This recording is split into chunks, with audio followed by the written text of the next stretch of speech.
반갑습니다. 돌집사TV입니다. 자, 이번 시간에도 지난 시간 이어서 문제 한번 보도록 하겠습니다. 자, 1번.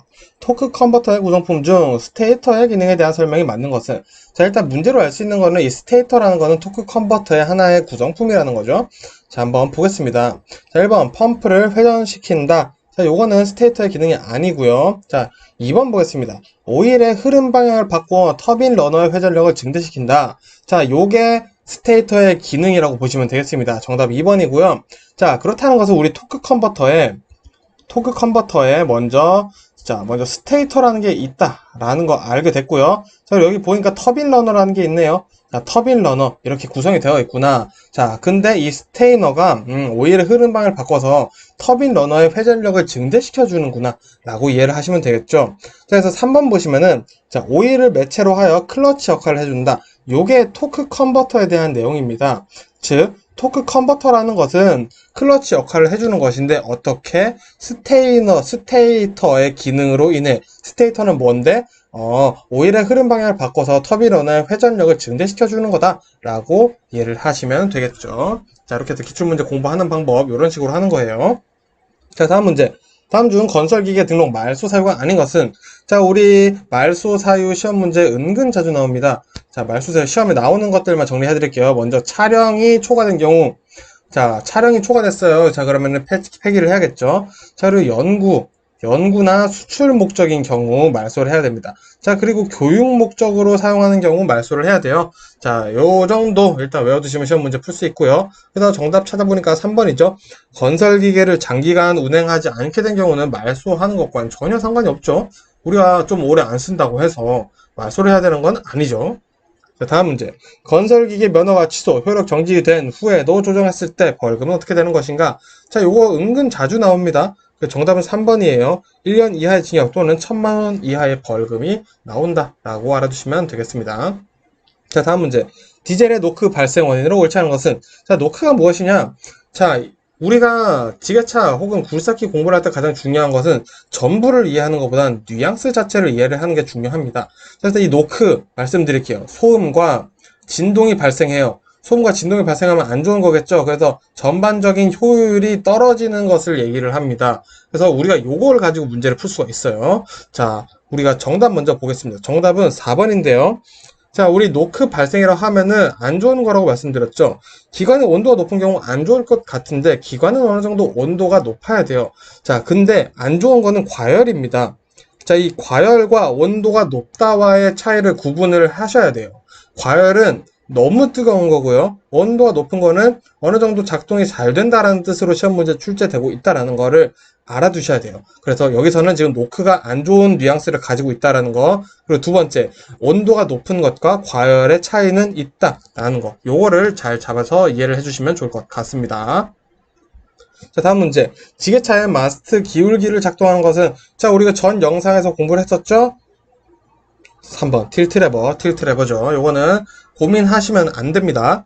자, 다음 문제. 틸트 장치의 역할을 옳은 것은? 틸트 얘기 나왔어요. 틸트 하면은 우리 마스트 바로 떠올려 주셔야 돼요. 둘이 친구입니다. 자, 그럼 틸트로 우린 뭐 하죠? 자, 마스의 경사를 조절해줘요. 경사 조절하게 되면은 결국 포크가 움직이는 것 뿐이지요. 결국 틸트는 마스트를 움직여주는 겁니다. 그래서 정답은 3번 되겠습니다. 자, 다음 문제. 건설기계 조종사 면허증 반납 사유가 아닌 것은? 자, 면허증 반납 사유인 것은 볼게요. 그럼 1번. 면허가 취소됐어요. 반납해야죠. 면허 효력이 정지됐습니다. 반납해야 되겠죠. 자, 3번. 면허증 분실 후 재발급 했어요. 그리고 받은 뒤 분실했던 면허증을 찾았어요. 그러면은 분실했던 면허증은 반납을 해야 된다. 자, 그리고 네 번째. 장기간 건설기계 운행이 어려운 경우. 자, 그렇다고 해서 면허증을 반납한다면은 우리 딴 사람들 너무 억울하겠죠? 정답 당연히 4번 되겠습니다. 자, 다음 문제. 냉각장치에서 냉각수의 비등점을 올리기 위한 것은? 자, 우리 냉각장치 여러 개가 있습니다. 아주 많지만 우리 시험에서 제일 많이 나오는 냉각장치는 라디에이터예요. 라디에이터는 뜨겁게 하는 거 아닌가? 라는 생각 가지고 계시면은 상당히 문제 푸시는데 어려울 수 있습니다. 그리고 또 자주 나오는 게 라디에이터 캡입니다. 자, 그래서 지금 여기에서 얘기를 하는 거는 자, 우리가 라디에이터 캡도 냉각이고 워터제킷 다 냉각인데 냉각수의 비등점을 올려주는 것은 누구다? 압력식 캡이 해주는 것이다 라고 외워주시면 되겠습니다. 자, 그래도 우리가 여기서 중요한 거는 라디에이터 캡이 냉각 장치구나 라는 걸 알아두셔야지 또 다른 데 응용해서 문제를 푸실 수가 있습니다. 자, 다음 문제. 유압류 점도가 다른 오일을 혼합할 사용 경우 발생할 현상은, 자, 어쨌든 요게 결국 무슨 말이냐, 서로 다른 A, B 오일을 섞었다라는 거예요. 오일을 섞었으면 일단은 안 됩니다. 자, 안 되고요. 그래서 가장 대표적으로 시험 문제에 많이 나오는 내용은 3번입니다. 열화현상이 발생될 수 있다. 끓는다, 뜨거워진다라는 얘기인 거죠. 온도가 올라간다라는 거죠. 그래서 어쨌든 절대 유압류 점도가 다른 오일을 사용해서는 안 되고요. 만일에 사용했다 하면은 문제가 생길 수밖에 없겠죠. 그 문제는 열화현상이 생겨난다라는 거 알아두시면 되겠습니다. 자, 다음 문제.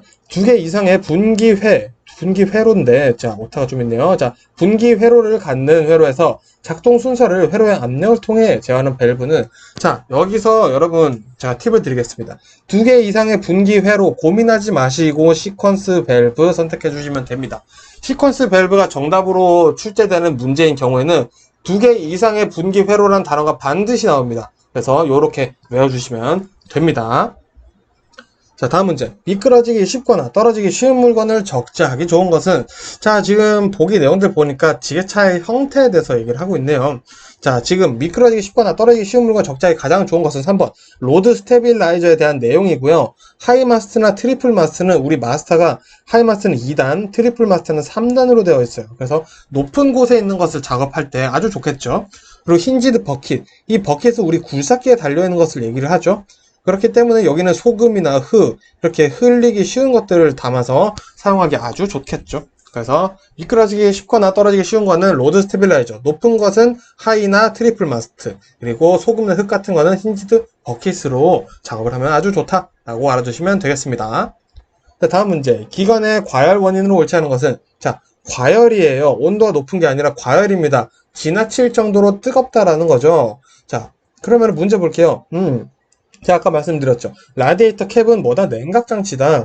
자, 그러면은 우리가 과열되면은 제일 첫 번째, 냉각장치에 문제가 있을 가능성이 제일 높겠죠? 자, 그래서 보니까, 라디에이터 캡의 스프링 장력이 약한 경우, 캡이 불량한 경우, 라디에이터 코어의 막힘이, 요거는 아니네요. 자, 라디에이터 캡에 문제가 있어요. 그러면은 과열될 수 있죠. 자, 근데 라디에이터 코어에 막힘이 없어요. 막힘이 없으면은 이 라디에이터가 아주 정상적인 기능을 발휘하겠죠. 자, 근데 막힘이 없다? 그럼 과열될 리가 없겠죠. 그래서 옳지 않은 것은 정답 3번이 되겠죠. 4번, 결국 냉각계통의 문제가 발생하면 과열될 수밖에 없다. 1번, 2번, 라디에이터 캡이 냉각장치라는 것만 알아도 이 문제는 충분히 풀 수가 있겠네요. 자, 다음 문제. 서행 또는 일시정지해야 하는 경우로 옳지 않은 것은, 자, 요런 문제가 은근 까다롭습니다. 정답은 4번인데요.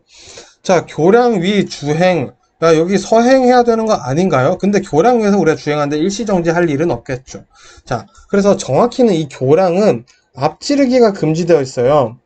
서행해야 되는 거 아니에요? 서행하지 않아도 된다라고 되어 있다라는 거죠. 자, 그래서 서행이나 또는 일시정지해야 되는 것은 도로가 구부러진 경우 서행해야겠죠. 여기는 서행. 자, 가파른 비탈길의 내리막. 이것도 서행이죠. 자, 안전표지를 지정했어요. 일시정지해라 라는 안전표지가 있다라면 일시정지를 해야 될 거고요. 서행하라고 돼 있으면 서행을 해야겠죠. 시키는 대로 해야 된다라는 거죠. 그래서 교량은 뜻밖의 서행하라는 말이 없이 그냥 앞지르기만 하지 마라 라는 내용은 담겨져 있다는 거 알아두시면 되겠네요. 다음 문제 보겠습니다. 가파른 내리막길인 경우 지게차의 적재물 운반 방법은, 자, 지금 상황이 이렇다는 거죠. 내리막길인데 지게차가 이렇게 했는데 앞에 물건을 실었어요. 그러면 어떻게 되냐 이거죠. 자, 간단합니다. 자, 후진하면서 내려오면 돼요. 그렇구나. 끝이에요. 후진하면서 내려오면 됩니다. 자, 다음 문제. 평지에서의 지게차 하역 작업 시 올바르지 않은 방법은, 자, 보겠습니다. 자, 1번. 팔렛에 실은 짐이 안정적으로 실려있는지 확인한다. 자, 잘 확인해야겠죠? 자, 두 번째. 불안전한 적재일 경우 보다 신속하게 작업한다. 자, 불안전한 적재일 경우에는 두 가지로 나눠줘야 됩니다. 작업을 중지하거나 천천히 안전하게 작업을 하는 게 맞겠죠? 정답은 2번 되겠죠? 자, 3번도 볼까요? 화물 앞에서는 무조건 정지 후 마스를 수직으로 만들어야 된다. 자, 이것도 생각해보면 맞는 말이겠죠? 그래야지 안전하게 물건을 실을 수 있겠죠? 4번, 포크를 삽입할 경우 팔레트와 평행하게 한다. 자, 이것도 우리 당연하죠? 실기시험 때 요거 잘 어차피 하게 되어 있습니다. 자, 다음 문제. 다음 중 윤활유의 기능으로 옳지 않은 것을 고르시오. 자, 보겠습니다. 자, 기밀작용. 자, 뭔가 공기 같은 것들이 새어나지 않게 해주는 거죠. 방청작용, 녹슬지 않게 해주는 거고요. 냉각작용, 윤활유가 기존적으로 시원하다 보니까 좀 뜨거운 경우에는 식혀주는 역할도 해준다라는 거죠. 근데 4번 보니까 마찰작용? 자, 윤활유를 써서 기계가 마찰되면 쓰면 안 되겠죠. 그래서 정확히는 윤활유는 마찰작용이 아니라 마찰 및 마모 방지를 해주는 작용을 해준다라고 알아두시면 되고요. 추가로 응력 분산 작용, 세척 작용까지 해준다라는 거 머릿속에 담아두시면 좋을 것 같습니다. 은근 자주 나오는 문제예요. 자, 다음 문제. 기어 펌프의 특징으로 옳지 않은 것은 보겠습니다. 자, 요런 경우 문제를 어떻게 푸냐 보겠습니다. 1번 가격이 저렴하다. 좋은 얘기네요. 좋은 얘기를 하고 있어요. 2번 플런저 펌프에 비해 효율이 낮다. 요거는 나쁜 얘기네요. 자, 3번 고속 회전이 가능하다. 요거는 좋은 얘기예요. 자, 고장이 잦은 편이다. 자, 요건 또 나쁜 내용이네요. 자, 요거를 봤을 때 지금 비교를 해보겠습니다. 좋은 내용 2개, 나쁜 내용 2개가 있어요. 자, 근데 가격이 저렴하다라는 말이 맞으려면은 일단은 효율이 어느 정도 낮을 수밖에 없겠죠. 가격이 싼 만큼 효율이 낮다라는 게 맞는 말이 될 수도 있어요. 또 가격이 저렴하면은 고장이 잦은 편일 수도 있겠죠. 자, 그런데 고속 회전이 가능하다. 요거는 좀 안 맞는 말일 수 있겠죠. 자, 지금 제가 드리는 말씀이 뭐냐면은, 자, 좋은 내용끼리 맞아야 돼요. 무슨 말이냐? 장점, 단점, 장점, 단점. 지금 이렇게 문제 보기가 나왔죠. 자, 장점이 맞는 말이 되려면은 나머지 따라오는 장점도 맞는 말이 되어야 돼요. 자, 이게 진짜 그러냐? 여러분 문제 푸실 때 이거 한번 대입해 보세요. 진짜 그렇습니다. 장점이 맞는 말이 되려면은 나머지 장점도 맞는 말이어야 돼요. 대신 단점이 맞는 말이 되려면은 나머지 단점은 틀린 말이 되어야 돼요. 즉, 장점이 2개 나오고 단점이 2개 나왔다. 그러면 장점은 둘 다 맞는 말일 가능성이 거의 90%입니다. 자, 그러면 우리는 2번과 4번에서 고민을 해볼 필요가 있다라는 거죠. 여러분, 이 제가 말씀드리는 공식만 해도 지금 우리가 찍었을 때 맞출 수 있는 확률이 절반으로 올라갑니다. 아주 상당히 중요한 내용을 지금 말씀드리고 있다는 거. 절대 허무맹랑한 말이 아니에요. 이거 꼭 기억을 해주셔야 됩니다. 자, 그리고 나머지 단점에서는 이제 찍어주는 수밖에 없겠죠. 하지만 우리가 지금 공부를 하고 있기 때문에 말씀드리자면은, 자, 기어 펌프는 고장이 잦은 편이 아니라 적은 편이다. 고장이 적은 편이에요. 가격이 저렴한데 고장이 적어 굉장히 좋네. 이렇게 이해를 해주시면 될 것 같습니다. 자, 그래서 뭐 플런저 펌프에 비해 효율이 낮은 건 사실이고요. 고장이 잦은 건 아니고 가격이 싸지만 고장 또 적어? 또 좋네. 라고 지금 이해를 해주시면 좋을 것 같습니다. 자, 다음 문제 보겠습니다. 건설기의 배기가스색으로 볼 수 있는 내용이 아닌 것은, 자, 정리해 드릴게요. 청색, 무색은 정상. 자, 검은색은 불완전 연소. 자, 지금 핵심만 외우시면 돼요. 자, 그리고 흰색까지 있는데요. 흰색은 엔진 오일이, 자, 실린더 위로 올라와서 연소되는 거예요. 마찬가지 불완전 연소긴 한데, 엔진 오일이 실린더 위로 올라와서 연소된다 라는 말이 시험 문제에 나옵니다. 그래서 정답은 2번이죠. 흰색은 정상이 아니라 뭐다? 엔진 오일이 실린더 위로 올라와서 연소되는 상황이다 라고 알아두시면 될 것 같습니다. 자, 다음 문제 보겠습니다. 최고 제한 속도가 80km/h인 도로에 눈이 20mm 미만으로 쌓인 경우 최고 제한 속도는, 자, 요 기준 시험 문제 나올 수 있어요. 자, 먼저 우리가 20% 감속해야 되는 기준 한번 볼게요. 자, 눈이 20mm 미만으로 쌓인 경우와 노면이 젖어 있거나 비가 오는 경우에는 최고 제한 속도에서 20% 감속을 해야 되고요. 또 50% 기준이 있어요. 50%는 눈이 20mm 이상으로 왔을 때, 2cm 이상이죠? 왔을 경우, 그리고 가시거리가 100m 이내인 경우에는 50% 감속해야 됩니다. 자, 안개 때문에 가시거리가 100m 이내거나 눈이 너무 많이 와서, 비가 너무 많이 와서 가시거리가 100m 이내다. 그럴 경우에는 50% 감속을 해야 되죠. 근데 지금 시험 문제에서는 20mm 미만으로 쌓였네요. 그러면은 80에서 20% 감속을 하면은 우리 결국에는, 자, 20% 16을 빼야 되죠. 자, 16을 빼줘야 되니까 정답은 1번 되겠네요. 자, 여기 2번 돼 있는데 제가 좀 수정을 해야겠습니다. 1번입니다. 1번. 자, 20% 감속을 하니까 16km/h를 빼니까, 자, 64km/h가 맞죠. 자, 다음 문제. 주행 중 핸들이 떨리는 원인이 아닌 것은, 자, 우리 한번 고민해 볼 거예요. 핸들은 조향장치죠? 자, 핸들이 떨린다. 조향장치에 문제가 있을 수가 있겠고요. 그리고 단순 우리가 달리는 노면에 문제가 있을 수가 있겠고요. 자, 이 두 가지로 문제를 풀어보도록 하겠습니다. 자, 첫 번째, 노면이 험해요. 자, 그러면은 아무리 좋은 차라도 핸들이 떨릴 수밖에 없죠. 자, 그리고 두 번째, 타이어 휠이 휘었습니다. 조향장치에 문제가 있네요. 핸들이 떨릴 수가 있겠죠. 자, 타이어 밸런스가 맞지 않아요. 타이어 밸런스가 안 맞는다. 조향장치에 문제가 있죠. 핸들이 떨릴 수가 있습니다. 그래서 네 번째, 포크가 휘었어요. 포크는 우리 작업장치죠?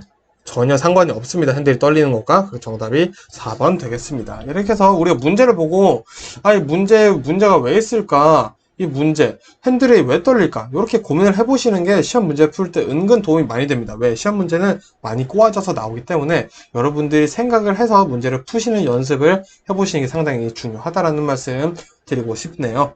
자, 이렇게 해서 이번 영상은 여기서 마무리하고요. 저는 또 다음 영상으로 인사드리도록 하겠습니다. 고생 많으셨습니다.